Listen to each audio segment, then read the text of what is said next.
মাঝেরহাট পোস্তার পরও কি শিক্ষা নেয়নি পূর্বতন তৃণমূল সরকার? আর তাই কি ছিল সেতু রক্ষণাবেক্ষণে ঢিলে ঢালা মনোভাব? ক্যাগ রিপোর্ট, সেই ক্যাগ রিপোর্টে শিউরে ওঠার মতো তথ্য সামনে আসছে। রাজ্যে সেতুর স্বাস্থ্য পরীক্ষা নিয়ে চরম উদাসীনতা। সমীক্ষা পোর্টালে নেই 101টি ব্রিজের স্বাস্থ্যের উল্লেখ। উত্তরবঙ্গ সহ একাধিক জায়গায় নিয়মই মানা হয়নি। সেতু রক্ষণাবেক্ষণে ন্যূনতম নিয়মই মানা হয়নি। ক্যাগ রিপোর্টে উঠে আসছে সেই তথ্য। Hotel Management with AI. Join IIHM, International Institute of Hotel Management. Moumita Chakraborty আমাদের প্রতিনিধি রয়েছেন আমাদের সঙ্গে। মৌমিতা, কি জানা যাচ্ছে এই রিপোর্ট থেকে আরো? দেখো, শিউরে ওঠার মতো তথ্য।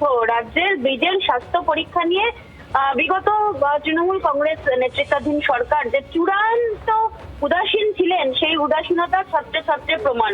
যেখানে ক্যাগ রিপোর্টে দাবি করা হচ্ছে যে সেতুর স্বাস্থ্য পরীক্ষার ক্ষেত্রে 17টি প্যারামিটার সর্বদা মানতে হয়, কিন্তু সেই 17টি প্যারামিটার মানা তো দূরে থাক, সমীক্ষা পোর্টালে এই প্যারামিটার মানা হচ্ছে কিনা তার নিয়মিত আপডেট দেওয়ার কথা ছিল। চমকে দেওয়ার মতো তথ্য, যেখানে রাজ্যের 101টি গুরুত্বপূর্ণ ব্রিজের কোনো উল্লেখই এই সমীক্ষা পোর্টালে নেই। এবং 2024-এর সময় যখন দেখা যায় যে এই বিষয় নিয়ে আলোচনা শুরু হয়, তখন একাধিক জায়গা থেকে দপ্তরের তরফ থেকে এটা মেনেও নেওয়া হয়েছিল। এমন কি এর পাশাপাশি যে ব্রিজের স্বাস্থ্য মেরামতির জন্য যে টেন্ডার, যে দরপত্র, বিশেষ করে উত্তরবঙ্গের ব্রিজগুলির জন্য, সেই দরপত্র মানার ক্ষেত্রেও চূড়ান্ত অবহেলা করা হয়েছে, দুর্নীতি করা হয়েছে। খোদ দপ্তরের তরফ থেকে স্বীকার করা হয় যে মেয়াদ পেরিয়ে দেওয়ার পর বেআইনি ভাবে তারা সেই দরপত্রে আবেদন করার টাইম দিয়েছিলেন, যেটা অত্যন্ত বেআইনি। তার মানে চূড়ান্ত একটা গাফিলতি হয়েছে দিনের পর দিন এই সেতু রক্ষণাবেক্ষণের ক্ষেত্রে। মৌমিতা, তোমাকে ধন্যবাদ। 2024-এর মেয়াদ শেষের 13 মাস পর টেন্ডার আহ্বান, সেই তথ্য উঠে আসছে এই ক্যাগ রিপোর্ট থেকে। সেতুর স্বাস্থ্যে কার্যত মরণ ফাঁদ তৈরি হয়েছে গোটা রাজ্য জুড়ে। উত্তরবঙ্গের সেতুগুলোর ক্ষেত্রেও একাধিক গুরুত্বপূর্ণ সেতুতেও কোনো জায়গায় সেতু রক্ষণাবেক্ষণে যে নিয়ম, সেই নিয়ম মানা হয়নি। যেমনটা মৌমিতাও জানাচ্ছিল, 17টি প্যারামিটার সেতুর স্বাস্থ্য পরীক্ষার ক্ষেত্রে, যে 17টি প্যারামিটারকে মাথায় রাখা হয়, গুরুত্ব দেওয়া হয়, সেখানে কোনো কিছুই দেখা হয়নি দিনের পর দিন। সেতু রক্ষণাবেক্ষণে কার্যত রাজ্য সরকারের, পূর্বতন তৃণমূল সরকারের প্রবল ঢিলেঢালা মনোভাব সামনে আসছে। এই মুহূর্তে আমাদের সঙ্গে টেলিফোন লাইনে রয়েছেন সাংসদ, কেন্দ্রীয় মন্ত্রী সুকান্ত মজুমদার। সুকান্তবাবু, সেতু রক্ষণাবেক্ষণের ক্ষেত্রে একটা তীব্র ঢিলেঢালা মনোভাব আগের সরকারের, ক্যাগ রিপোর্টে সেই তথ্য আসছে। আমরা দেখেছি পোস্তার মতো ঘটনা, মাঝেরহাট ব্রিজ বিপর্যয়ের ঘটনা, কিভাবে দেখছেন? দেখুন, আমাদের পূর্বতন যে সরকার ছিল, সেই পূর্বতন সরকার, তাদের বিরুদ্ধে এই ধরনের যে রিপোর্টগুলো বেরোচ্ছে, প্রত্যেকটি রিপোর্টে, ক্যাগের রিপোর্টে বলুন, এবং সেই রিপোর্টে একের পর এক বিভিন্ন ধরনের গাফিলতি, দুর্নীতি, একের পর এক চিত্র উঠে এসেছে। বিশেষ করে এই যে ব্রিজের যে বিষয়টি আপনি বললেন, যে ব্রিজগুলো সময়ের সাথে সাথে তাদের অবস্থা আস্তে আস্তে খারাপ হয়, এটা অত্যন্ত স্বাভাবিক। কিন্তু উপযুক্ত সময়ে যদি উপযুক্ত ব্যবস্থা না নেওয়া হয়, তাহলে পরে ব্রিজ ভেঙে গিয়ে অনেক দুর্ঘটনা ঘটতে পারে। আপনারা জানেন পোস্তাতে কি ঘটেছিল, আমরা পশ্চিমবঙ্গবাসী সবাই জানি। কিন্তু এই রাজ্য সরকার সম্পূর্ণভাবে উদাসীন ছিল, কারণ এই রাজ্য সরকার এই ধরনের কোনো কাজই করতে চাইতো না যে কাজে মানুষের লাভ হয়, মানুষের উপকার হয়।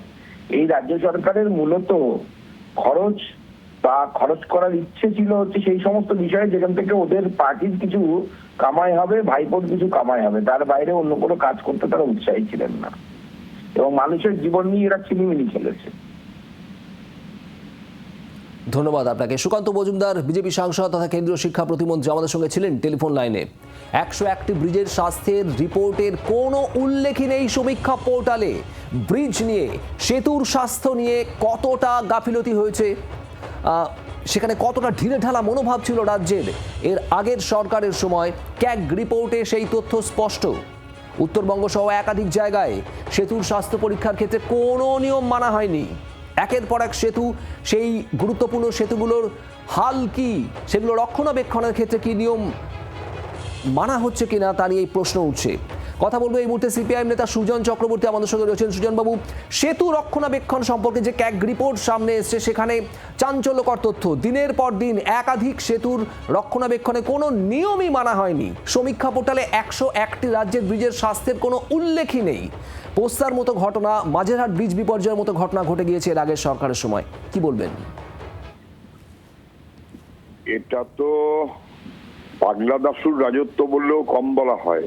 যা চলছে গত 15 বছর ধরে, তাকে পাগলা দাশুর রাজত্ব বললেও কম বলা হয়। এলোমেলো করে দিলে লুটপাট করে খেতে সুবিধে হয় বলে নিয়মের তোয়াক্কা না করে যেমন তেমন একটা কিছু করে দেওয়া, সে অনুযায়ী লোককে এনগেজ করে রাখা, যাতে মূল জায়গাতে লোকের চোখ নজর না পড়ে, লুটের ব্যবস্থা করা। আপনি যা হয়েছে তার উল্লেখ নেই, যা হয়নি তার জন্য টাকা খরচ হয়েছে। আপনি শুধু সেতু আর ব্রিজ বলছেন কেন? প্রতিটি ক্ষেত্রেই তো তাই। ক্যাগ রিপোর্টে সেগুলো পরিষ্কার, এবং ক্যাগ রিপোর্টে যেহেতু সেগুলো ধরা পড়বে, পাবলিক অ্যাকাউন্টস কমিটিটাকেও সরকারের পক্ষে করে নিয়েছে, যাতে কোনোদিন সেটা ঠিকমতো প্রকাশিত না হয়। সরকার বদলের পর এখন ক্যাগ রিপোর্টের কিছু কিছু অংশ বাইরে আসছে। বাকি এর আগেও একাধিকবার আমরা ধরেছিলাম যে ভয়ঙ্কর বিপর্যয়কর অবস্থা অর্থনীতির ক্ষেত্রে, এবং সেটা ক্যাগ রিপোর্টে স্পষ্ট যত দিন যাচ্ছে তত হচ্ছে। যদিও সেই বাহিনী যারা এই রিপোর্টের তালগোল পাকিয়েছে তারাই কিন্তু আবার নতুন সরকারের বাহিনী, এটাও মনে রাখবেন। সুজনবাবু ধন্যবাদ। সিপিএম নেতা সুজন চক্রবর্তী আমাদের সঙ্গে ছিলেন টেলিফোন লাইনে। সামনে এসেছে ব্রিজ রক্ষণাবেক্ষণ নিয়ে ক্যাগ রিপোর্ট, আর সেখানে একের পর এক চাঞ্চল্যকর তথ্য। বাংলার আওয়াজ, বাঙালির আবেগ, জি 24 ঘন্টা।